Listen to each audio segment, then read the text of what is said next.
महिन्याच्या पहिल्या दिवशी आपण सगळेच अचानक रिस्पॉन्सिबल होतो.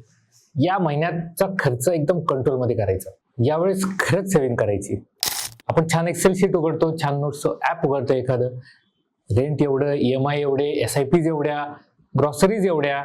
शेवटी एक ओळ की मिसेलेनियसचे खर्च 2000 रुपये. थोडं समाधानही होतं की यावेळी जमून जाईल आपल्याला. पहिला आठवडा येतो, एक डिनर चल चालेल. दुसऱ्या आठवड्यात एखादी ऑनलाईन ऑर्डर, लास्ट टाइम ही. तिसऱ्या आठवड्यात एखादा सेल दिसतो, डिस्काउंट आहे, चला करून टाकूया. आणि चौथ्या आठवड्यात वाटतं अरे हा खर्च कधी झाला. कारण महिन्याच्या शेवटी जेव्हा स्टेटमेंट बघतो तेव्हा मिसेलेनियस खर्चच हा 13,000 रुपयाचा. मग सगळ्यात मोठा प्रश्न पडतो आपल्याला की हे सगळं गेलं कुठे. आणि तेव्हा आपल्याला कळतं की आपण बजेट करत नव्हतो सुरुवातीला. आपण एक आयडियल लाईफ कसा असायला पाहिजे ते लिहित होतो आणि ऍक्च्युअल लाईफ ही तिचा स्वतःचा प्लॅन स्वतःच फॉलो करत होती. आणि हे फक्त खर्चात नाही होत किंवा इन्व्हेस्टमेंट करताना सुद्धा हे असंच होतं.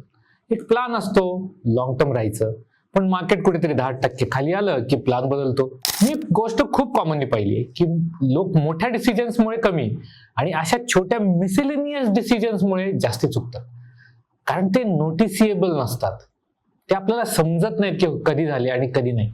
म्हणूनच कधी कधी फायनान्शियल डिसिप्लिन म्हणजे मोठे रूल्स नाही, तर हे छोटं अवेअरनेस आहे.